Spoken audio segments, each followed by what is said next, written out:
What's up, YouTube? My name is Danny, and I'm back with another review.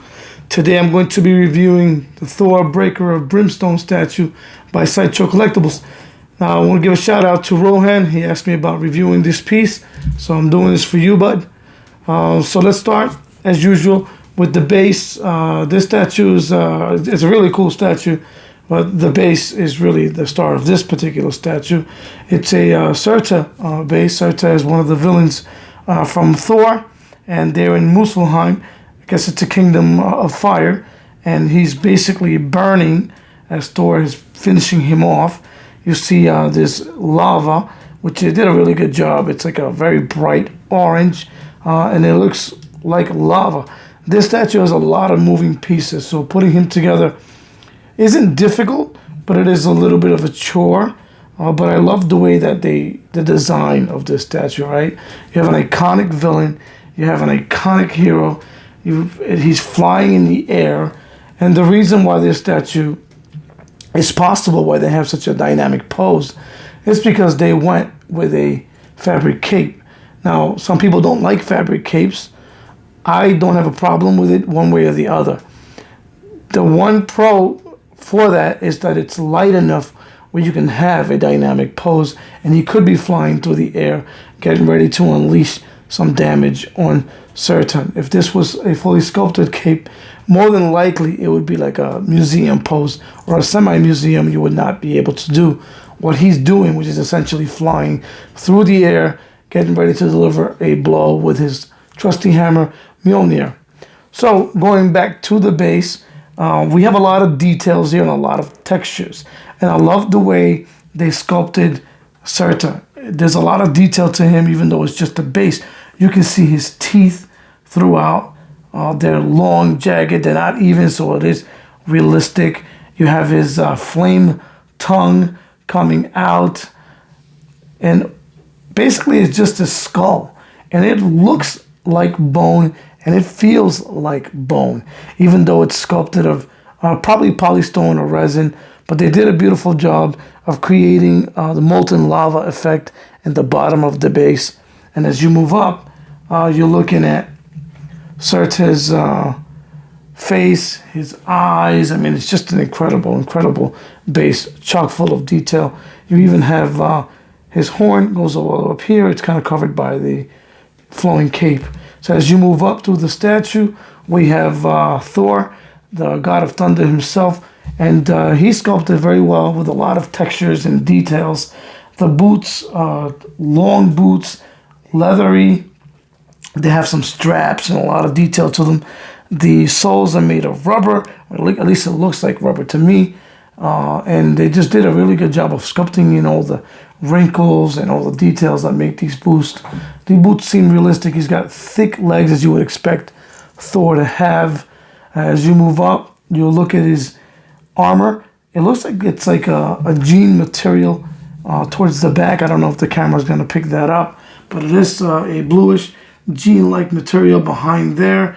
In the front, you have like his scaly armor. I don't know if they're plates or if they're built into these jeans. Actually, no, it looks like they are stitched onto the jeans, so it's all basically part of it. And you have this like almost his, I guess almost like a cloak that's, you know, basically flaring around his waistline. This is all sculpted. None of it is mixed media, but it looks like mixed media, which is obviously they're doing their job by creating it to look that way. And as you continue to move up, you have these studs that are just above the belt, and also they're what hold the cape in, which is pretty cool because they got creative with that. His musculature is terrific. This was sculpted by Daniel Bell, so he's great at human anatomy, and this one does not disappoint. The God of Thunder looks like a God of Thunder. As you move up, his arms, they're huge, okay? And there's a ton of vein work here, really good shading and paint work. The skin tones on this one, they're a little bit they have a little purple hue to them. Now, some people didn't like that. I can't say that I'm crazy about it either, but it doesn't really bother me. And I'm not sure that because he's basically on lava and fire.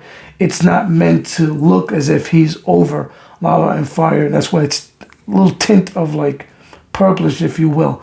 But the muscle tone is outstanding. The vein work is really, really good. His hands look freakishly real. They have wrinkles, the fingers, the folds, the fingernails. I mean, they really went above and beyond on this statue. And they did a great job of capturing Thor. He's mighty. He's flowing. It looks great.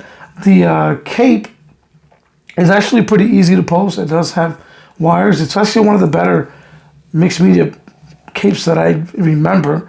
It just looks really good, almost out of the box. You do have to play with it a little bit, which I did, and it came out great. As you continue to move up, we have Thor's portrait, and he's got this raging just expression on him. He's going to do some damage. It looks good. The only thing is that it's a little bit squinted because of his helmet covers most of his face, but you can see his eyes. His teeth are a little bit off-white. I thought they could have done a little better job with the teeth, but he does have good detail in his portrait, and obviously his helmet, it looks terrific. His hair is flowing, blonde hair in the back. It's flowing with his motion. It looks really good. It creates some motion. So they did a good job with that as well. And then we go on to a Mjolnir. He looks good, like almost like a matted black. It does have the patented writing on there and a nice little leather strap towards the bottom. It looks good. A lot of good detail in the fingers, a lot of good detail in the arms. Even his elbows have some wrinkles on it as well. So if, this has been out for a little while, and it's still available to Sideshow, I think it is. And if you're thinking about it, if you're on the fence about this one, don't be. It's well worth it. Again, there's going to be people who like parts of it and don't. Me personally, I appreciate it for what it is. There's very few nitpicks for me. Now, there probably are other Thors on the market. There's some movie versions. XM put out another comic version where he's fighting the Destroyer. That one's pretty cool. That's got a sculpted cape, but it's for a 1/4 scale piece. It is high in price, and of course the shipping, so it's gonna put you over the top. But for my money, this one, with just how well the anatomy looks and how good it looks, and the fact that he's in motion, really, really stands out for me, and I would highly recommend this. So, I don't rate them on any particular scale, so I couldn't, if I had to rate them from 1 to 10, I would give this one a solid 8, probably because it's a little bit older now, and it's starting to show a little bit, but not enough for you not to buy this. I think it's a must-have if you're a fan of Thor and you're looking to have a Thor in your collection. As for my favorite parts, like I mentioned earlier, it's definitely the base. My second favorite part of this is his anatomy, just how good he looks, his physique. My third favorite part is the overall design. I think it's good, it's well executed, and it's one that if you get, I think that you'll be more than happy that you did. I'll be posting some more reviews. Till next time, YouTube, thank you. And if you're new to the channel, and if you like what you see, subscribe. I'll be adding more stuff from time to time. Be well.